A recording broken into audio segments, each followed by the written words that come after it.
150। ओह God, ये लो। Mummy देख नहीं ली, मम्मी देखेगी तो जान से मार डालेगी। सारा दिन बेकार गया, ना पोपो मिला, ना दिव्यानी, ना जीजो, कुछ नहीं तो शामिल भी नहीं मिलेगी। पब में कोई हैंडसम लड़का भी नहीं देखने मिला। Very bad. मम्मी देखेगी तो मार डालेगी। भागो बेटा। मम्मी भी कमाल है, घर के अंदर बंद कर ली थी पढ़ने के लिए। आई होप कि इस बार मैं एग्जाम से फेल हो जाऊं। थैंक गॉड मम्मी ने देखा नहीं।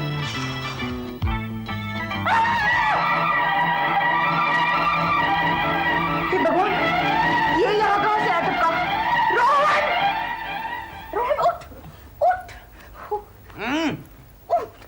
क्या कर रहा है? उठ, तू यहाँ कैसे आ गया? तुझे कैसे पता चला कि खिड़की से भी रास्ता है? खिड़की से? ये तू क्या कह रहा है बेटा? वो सबसे पहले तो मुझे ये बता कि तू मेरे कमरे में कर क्या रहा है? तेरा कमरा? ये तेरा कमरा है? Of course। तुझे क्या लगा तेरे बाप का कमरा है? मेरा कमरा नहीं होता तो मैं खिड़की से कैसे आता अंदर? खिड़की से? लेकिन मैं तो अपने घर जा रहा था, मैं यहाँ कैसे आ गया? मैं भी तुझे यही पूछ रहा हूँ, तो यहाँ कैसे आ गया? Oh my God! अगर तू सामने के दरवाजे से आया होगा तो मैं मर गया। मम्मी ने तुझे ऐसी हालत में देख लिया होगा और मम्मी मुझे मारने के लिए दरवाजे पर खड़ी इंतजार कर रही होगी। तेरी मम्मी? नहीं तो क्या तेरी बाप की मम्मी? मेरी मम्मी है तो क्या तेरी मम्मी तुझे मेरे घर में लेगी? मेरी मम्मी तो मेरे लिए दरवाजा खोल देगी। ओए ओए, अब मैं क्या करूं? बेटा तू रो रहा है? नहीं, मैं तो हंस रहा हूँ। इडियट! Oh my God! अब मैं क्या करूं? मम्मी आ गई, मम्मी आ गई। नहीं, कौन है? बेटा बाबा, तुम अंदर हो ना? हाँ, अंदर नहीं तो क्या बाहर होऊंगा मैं? तुम्हारे दोस्त को मैंने अंदर बिठा दिया है और तुम्हारी मम्मी बोल के गई है कि मैं शाम तक ही लौट के आऊंगी। वाओ! तुम्हें घूम के आना तो तुम घूम के आओ, लेकिन मम्मी ने बोला था कि तुम्हें ना बताऊं कि मैं बाहर जा रही हूँ। Okay okay, thank you, very good. हाँ फाइन, चलो जाओ।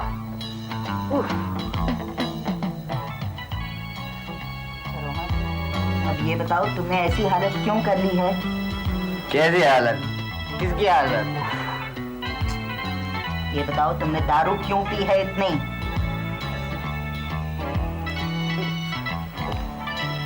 बेटा, वो देवयानी के पापा दीपक अंकल का मर्डर, मैं उधर ही था उस रात।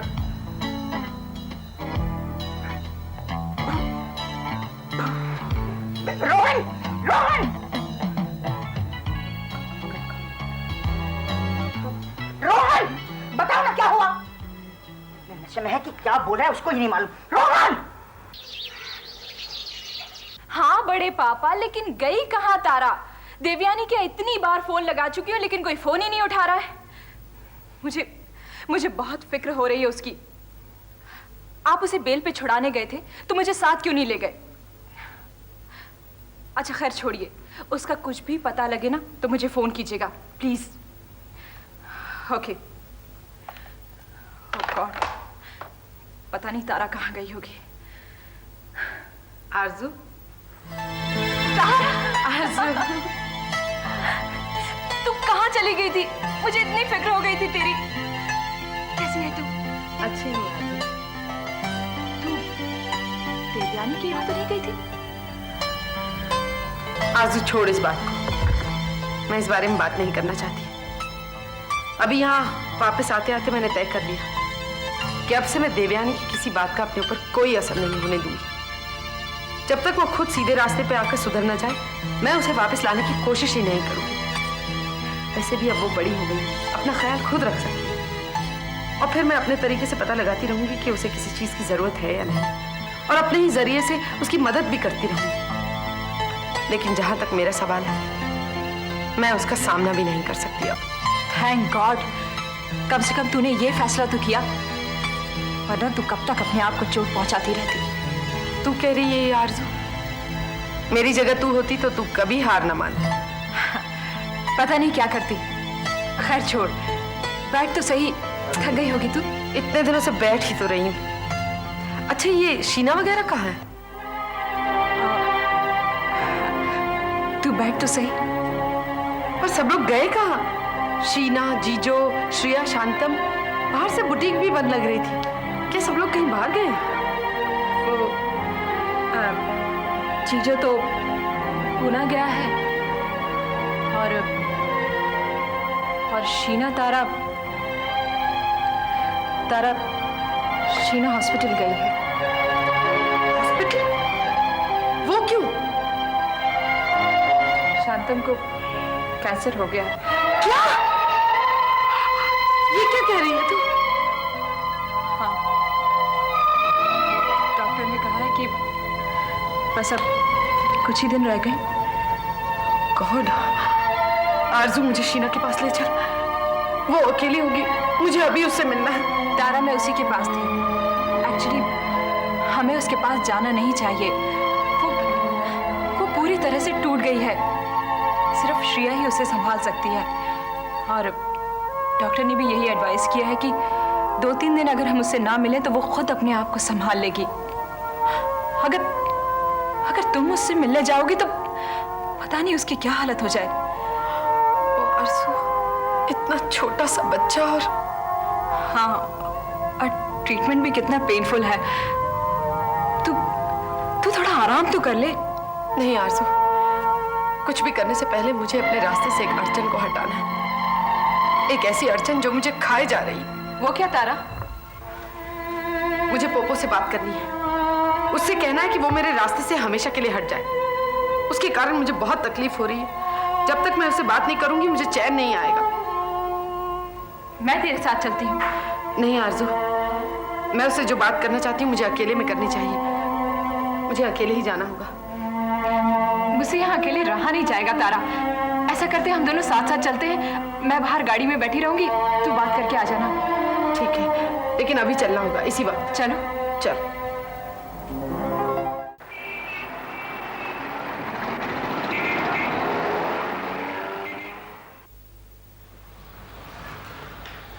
पोपो, तारा, तारा तुम वापस आ गई। तारा, तुम वापस आ गई। तारा, इसका मतलब तुम्हारे ऊपर जो इल्जाम था दिव्यांगी ने वापस ले लिया। ओह माय गॉड, न मालूम क्यों मुझे उस वक्त उस पर यकीन नहीं था।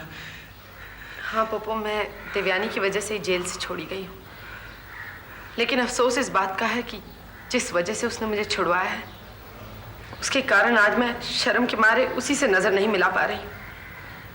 तारा तुम क्या कह रही हो? तारा, मैं समझ नहीं पा रहा हूँ। पोपो, मैं खासकर यही बात तुमसे करने आई हूँ। ये बात मैंने तुमसे पहले इसलिए नहीं की क्योंकि उस वक्त तुम खुद बड़े कंफ्यूज थे। मैंने सोचा वक्त के साथ तुम खुद ब खुद सब कुछ समझ जाओगे, लेकिन ऐसा नहीं हुआ। उल्टा आज बात इतना बढ़ गई है कि मैं खुद अपनी नजर में गिर गई हूँ। तारा, साफ साफ बताओ बात क्या है प्लीज। पोपो, मुझे तुम्हारे इस नाटक से नफरत हो गई। पहले मेरे दिल में तुम्हारे लिए हमदर्दी थी। मैंने तुम्हें समझने की कोशिश की, लेकिन तुम्हारी ये प्यार वाली बात तो मेरी कभी समझ में नहीं आई। फिर तुम्हारी आंटी मेरे पास आई। उनकी हालत देखकर मुझे उन पर तरस आ गया। मैंने उन्हें प्रॉमिस किया कि मैं तुमसे बात करूंगी, तुम्हें समझाने की कोशिश करूंगी।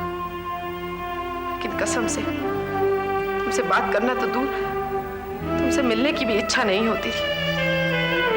I swear, जब भी मैं तुम्हारे बारे में सोचती थी मैं भगवान से यही प्रार्थना करती थी कि कभी तुम मेरे सामने ना आओ। लेकिन क्या करूं, आखिर में मुझे ही तुम्हारे पास आना पड़ा। तारा, प्लीज तारा, ऐसा मत बोलो तारा। तुम नहीं जानती हो तुम्हारी ये बातें सुनकर मुझ पर क्या बीत रही है। तुम भी नहीं जानते पोपो, तुम्हारे इस बचपने से मुझ पर क्या गुजर रही है। I hate the very thought of it. मुझे तुम्हारी इन प्यार की बातों से नफरत होती है। तुम नहीं जानते तुम्हारी इन बातों के कारण मेरे और दिव्यानी के बीच में ऐसी दीवार खड़ी हो गई है जो शायद ही हम जिंदगी भर पार कर पाए। तारा, मैं वाकई तुमसे प्यार करता हूँ और ये कोई ढोंग नहीं है तारा। तो मैं क्या करूं पोपो, क्या करूं मैं, बोलो। तुम ये कैसा प्यार करते हो पोपो, जिसमें भूल जाते हो कि तुम मुझे तकलीफ पहुंचा रहे हो। जानते हो कि इस वक्त मैं अपने प्यार की मौत का शोक मना रही हूँ? तुम मुझ पर अपने इमोशंस थोपकर मुझसे बार बार प्यार का इजहार क्यों करते हो? तारा, फिर तुम मुझे समझाओ कि मैं क्या करूं। अगर तुम मुझसे वाकई प्यार करते तो तुम मुझे ये कभी ना पता लगने देते कि तुम मुझे चाहते हो। तुम मेरी प्रॉब्लम्स को समझते और मेरी मदद करने की कोशिश करते। प्यार का इजहार कर देना कोई इतनी आसान बात नहीं होती पोपो। प्यार कोई मांगने की चीज नहीं है और ना ही कोई हक है जिसके लिए तुम जाके नारे लगा। फिर मैं क्या करूं तारा, तुम मुझे बताओ मैं क्या करूं। मेरा पीछा छोड़ दो, मुझे सताना छोड़ दो, मुझे अपनी जिंदगी जीने दो और तुम भी जाकर अपनी जिंदगी जीने की कोशिश करो। हो सकता है जैसे पहले देवयानी के कारण हमारे रास्ते मिले थे, अब देवयानी के लिए हमारे रास्ते अलग हो जाए। मैं हमेशा तुम्हारा भला चाहूंगी। इस बात का दुख भी होगा कि हमारे बीच जो दोस्ती थी वो अब नहीं रह पाएगी, लेकिन मेरे लिए वो सारे गहरे रिश्ते जिन्हें मैं खोती जा रही हूँ, उनके सामने हमारी दोस्ती की कोई खास अहमियत नहीं है। मुझे अफसोस है कि मुझे इतने रूथलेस होकर ये सब कुछ कहना पड़ रहा है, लेकिन शायद तुम मुझे माफ कर दो जब तुम समझ पाओगे कि इसके अलावा मेरे पास कोई दूसरा चारा भी नहीं था। देखो तारा, प्लीज तारा, ऐसा मत करो मेरे साथ तारा, ऐसा मत करो मेरे साथ Tara, please. Popo, I am sorry. Bye bye.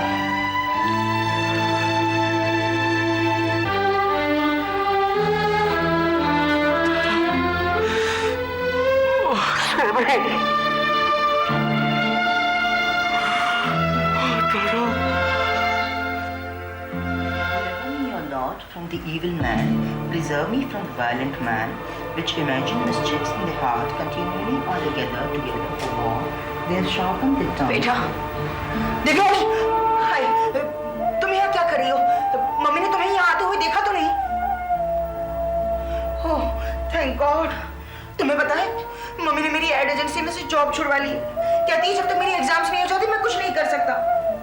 तुम लोगों को तो अच्छा स्टडीज ही छोड़ दी तो कोई प्रॉब्लम नहीं, मगर मेरी मम्मी कहती है जब तक मैं बीए नहीं हो जाता तब तक मैं जिंदगी की कोई डिसीजन अपने आप नहीं ले सकता। Very bad. बेटा please just shut up. Devyani, तुम रो रही हो देवयानी? मैं रो नहीं रही हूँ बेटा,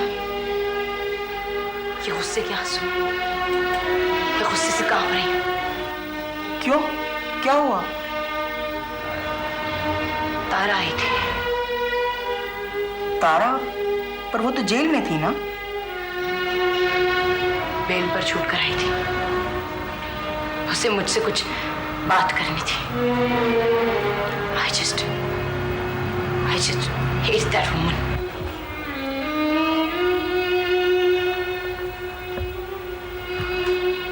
देवयानी, ये क्या हो गया है तुम्हें? ये सब बातें छोड़ो बेटा।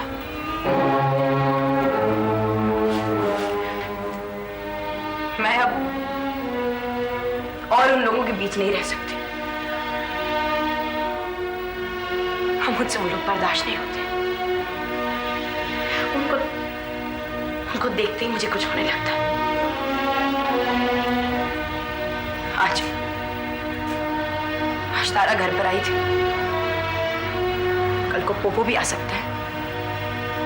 आज मैं तुम्हारे घर पर हूं, इस वक्त वो लोग कभी भी तुमसे मिलने के बहाने आ सकते हैं। मैं कब तक ये सब झेलूं? अगर कुछ दिन और ये सब चलता रहा था ना, मैं पागल हो जाऊंगी। देवयानी, वैसे तो हो सकता है वो लोग तुम्हें कहीं बाहर, रास्ते में, रेस्टोरेंट में, सिनेमा हॉल में, थिएटर में, कहीं पर भी मिल जाए। आखिर कब तक उन लोगों से भागती फिरोगी तुम? इसीलिए मैं ये शहर छोड़ के चली जाना चाहती हूँ। Don't be crazy Devyani. अगर शहर ही छोड़ दिया तो तुम्हारे अपने अकेलेपन से ही परेशान हो जाओगी। तो मैं क्या करूं बेटा? कोई अच्छी सी जॉब ढूंढ लो, एक ऐसी जॉब जो तुम्हें दिन रात बिजी रखे और तुम अपने आप को बेटर फील करने लगे। मुझे कहाँ मिलेगी इतनी जल्दी जॉब? मैं तुम्हें दिलवाऊंगा। ये देखो, ये मिड डे, इसमें कुछ एड एजेंसीज के ऐड हैं। ये देखो, एक जगह तो अर्जेंटली असिस्टेंट एग्जीक्यूटिव की जरूरत है। तुम्हारे पास एक्सपीरियंस तो है ही और पर्सनालिटी भी तुम्हारी बुरी नहीं है। आई एम श्योर 100% तुम्हें जॉब मिलेगी। तुम पागल हो बेटा। अरे क्या हुआ, तुम मुझे खिड़की की तरफ क्यों ले जा रहे हो? अरे मम्मी आ जाएगी तो मार डालेगी। चलो। You're really mad बेटा, you're really mad। मैं तो हुई तुम्हारी वजह से। अगर तुम पागल नहीं होते तो मैं हो जाता हूँ। चलो।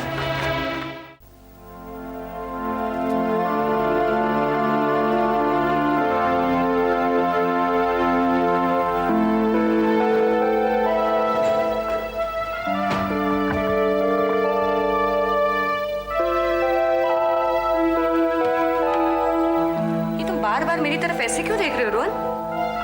बस ऐसे ही। तुम दिन रात यहाँ घर में ऐसे ही बैठे रहोगे तो कैसे चलेगा? मैं करूँ भी तो क्या करूँ माँ? पहले तुम नौकरी कर ही रहे थे ना। जब मैं और दीपक गोवा में थे तो तुम यहाँ अकेले अपना गुजारा कर रहे थे ना। तब और आज में बहुत फर्क है माँ। तब जो घटना हमारे साथ घटी, आप मेरे साथ नहीं रह रही थी। आज हालात अलग है, वक्त अलग है। कौन सा वक्त अलग है? तुम ऐसे ही कुछ नहीं करोगे तो कैसे चलेगा? आखिर में रोहन तुम मेरे ऊपर कब तक डिपेंड रहोगे? मैं चाहती हूँ कि हम अपनी जिंदगी एक नॉर्मल तरीके से जिए। मैं टेंशन में नहीं जीना चाहती। और जब तक तुम सेटल नहीं हो जाते तो मुझे फिक्र तो होती रहेगी ना रोहन।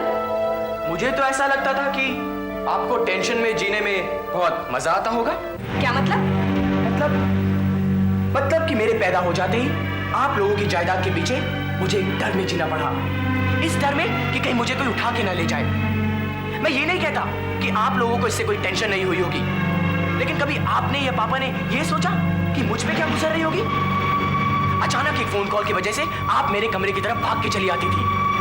मुझको देखकर आपको तो चैन आ जाता था, लेकिन मुझ में एक डर सा पैदा हो जाता था। हर पल हर वक्त मुझे ये डर लगा रहता था कि कहीं मुझे कोई उठा के ना ले जाए। रोहन! हाँ माँ हाँ। और यही नहीं, मेरे बाप का मर्डर हुआ और आप चुप रही। अगर आपने अपने दुश्मन का सामना कर लिया होता तो आज इस घटना से हम मुक्त हो चुके होते। लेकिन नहीं, आपने लड़ना पसंद नहीं किया, बल्कि अपना रेस्टोरेंट उसको सौंप दिया और खुद चैन की नींद सोने लगी। लेकिन मैं धक्के खाता रहा, नौकरी की तलाश में मारा फिरता रहा और ऊपर से मेरे अंदर का गुबार मेरे बाप के कातिल के लिए बढ़ता रहा। क्या हक बनता था आपका मेरी जिंदगी अपने हिसाब से चलाने के लिए? आज एक डरा हुआ इंसान सिर्फ आपकी बदौलत हूं मैं। क्या कह रहे हो रोहन? मैं सही कह रहा हूं माँ। क्या हक बनता था आपको कि इतने सालों के बाद मिली चैन की जिंदगी उजाड़कर एक दीपक सेठ के लिए आप बॉम्बे से गोवा चली गई? क्या हक बनता था आपका? तुम जानते हो कि तुम क्या कर रहे हो? तुम ये जानते हो कि तुम्हारी इन बातों से मुझे कितना गुस्सा आता है, कितना दुख होता है? मैं सब जानता हूं माँ, सब जानता हूं। लेकिन असलियत तो ये है कि मैं दुनिया से डरा हुआ इंसान जरूर हूं, लेकिन धीरे धीरे आपसे डरना बंद हो गया हूं। मैं आपको समझने की कोशिश ही नहीं करता क्योंकि मैं आपको समझना चाहता ही नहीं हूं। रोहन! I hate you माँ, I hate you for putting me through all this। लेकिन अब आपकी जो मर्जी हो वो करो, मैं आपको रिस्पेक्ट कर ही नहीं सकता। तुम पागल हो गए हो क्या रोहन? हाँ मैं पागल हो गया हूँ। मैं आपको माँ मानता ही नहीं हूँ। आपसे तारा मिलने आई थी, लेकिन मैंने जानबूझकर आपको कुछ नहीं बताया। लेकिन अब मैं समझता हूँ, सब कुछ करने के बावजूद, सब कुछ झेलने के बावजूद, अपना बेटा खो जाने के बावजूद वो आपको अपना दोस्त मानती नहीं है। सिर्फ आपको दोषी ठहराती है वो, सिर्फ आपको।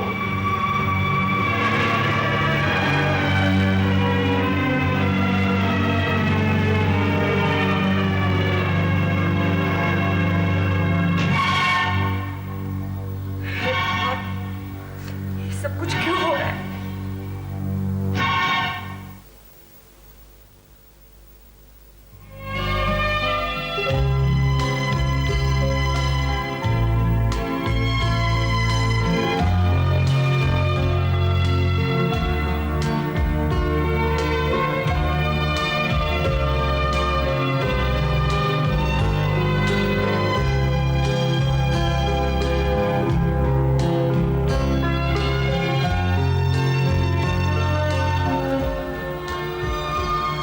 ओह गॉड दीपक, ये आपका और मेरा कमरा हुआ करता था।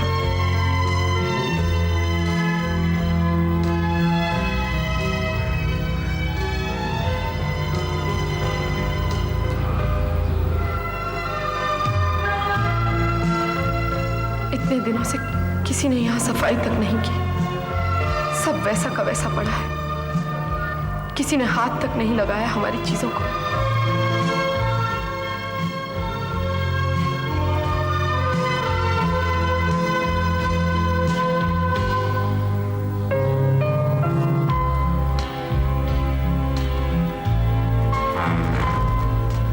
आपके कपड़े जो आप हमारे पास छोड़ गए थे, सब वैसे के वैसे ही पड़े हुए हैं। आपको कितना नाज था अपने एक एक सूट पर। दीपक, दीपक क्यों छोड़कर चले गए आप मुझको? क्या गलती की थी मैंने? कौन हो तुम?